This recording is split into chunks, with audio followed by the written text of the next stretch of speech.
Hey Rebel Rouser, I'm Alan Voivod and this is Star Wars 7x7. This is our bonus episode right after the episode 9 panel, and it took me a couple minutes to get my emotions together and also to find a signal someplace because, as you might imagine, the Wi-Fi and the cell service are getting hammered around here. But we have a title, so my fears about them pulling a stunt like that were unfounded. But the title, of course, raises more questions than it answers, because how in the name of anything is The Rise of Skywalker going to be the title of the movie if this is supposed to be the end of the Skywalker saga? Right? Like, how does that work? So already the title of this movie raises a million more questions than it answers. This is a teaser trailer in the truest sense of the word. There is a bit of narration, which is lovely, and it does sound like this is Mark Hamill doing the narration as Force Ghost Luke, though Force Ghost Luke does not appear. We only get to see a few of our heroes in here, and we don't actually get to see everyone at this point. But I'll tell you, the moment that I just broke down and lost it was the moment we see Lando at the controls of the Millennium Falcon. I mean, that is just beyond everything. Oh my goodness. So we are going to have a full trailer breakdown for you later today, and we'll go over all the reveals from the behind the scenes shots and the panel discussion stuff that was dropped, and just, parse every last bit of detail that was dropped by J.J. Abrams and Kathleen Kennedy and the cast. And I think one of the major things that we can talk about right now is the fact that when questioned about the lightsaber situation, Daisy Ridley said that the lightsaber that Rey inherited from Luke Skywalker lives.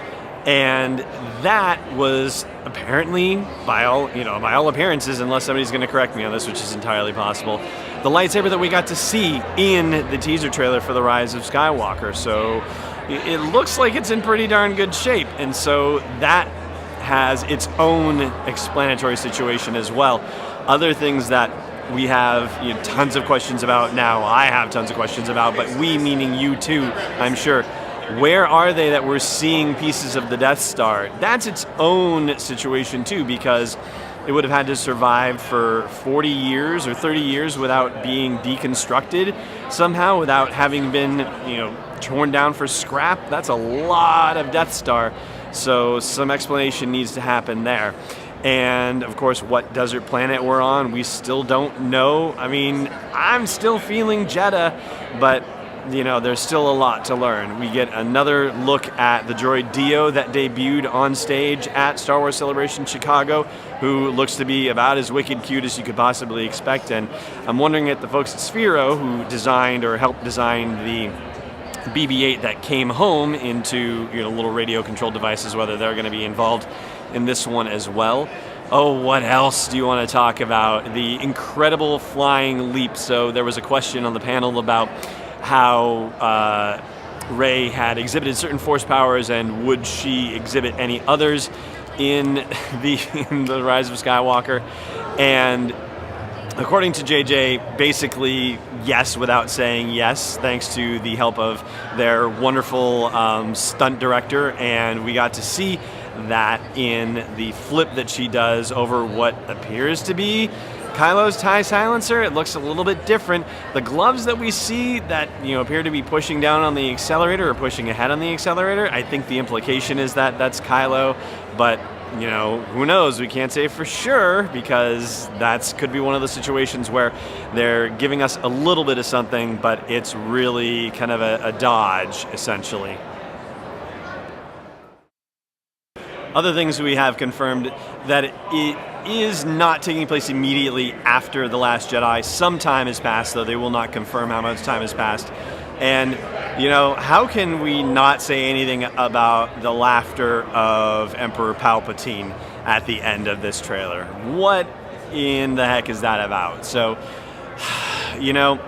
they did the clone thing in the in what used to be the expanded universe, which is what is now Legends, where they had to fight clones of Palpatine over and over again.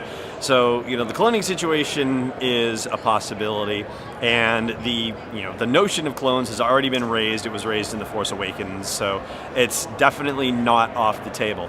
That being said, something else that's been on the table for a while is the notion of observatories, and that Palpatine had a dozen sort of Sith laboratories spread across the galaxy, and had various Sith artifacts stored in these things, and probably Jedi artifacts as well, all sorts of horrific, horrible things, and was doing various experiments in these laboratories. So, this could just be an echo of the past, but it could be something worse, and that is pretty crazy. So we've got a lot to learn, and I will be doing more dissection of this later this evening after we're done with day 2 of Star Wars Celebration. There's a lot more that's happening here. I know The Rise of Skywalker seems like it's the only thing that's happening, but the future of Star Wars storytelling is also happening today with Vader Immortal. That panel is happening at 1:30 p.m. Central Time, and so I'm going to be checking that out, and supposedly we're going to be getting a sneak preview of that story as well. The Lucasfilm panel, the publishing panel, is supposed to be happening later today, so lots of other big reveals coming. This obviously is going to be the biggest one of all those. So Rise of the Skywalker is our official title for episode 9. We have a teaser, we have stuff to dissect from it, and we will be doing that later today. You and I, that's you and I, the we. But for now, we're going to take a break and go see what else is going on here at Celebration. This is Alan from Star Wars 7x7 with you as always, and may the Force be with you wherever in the world you may be.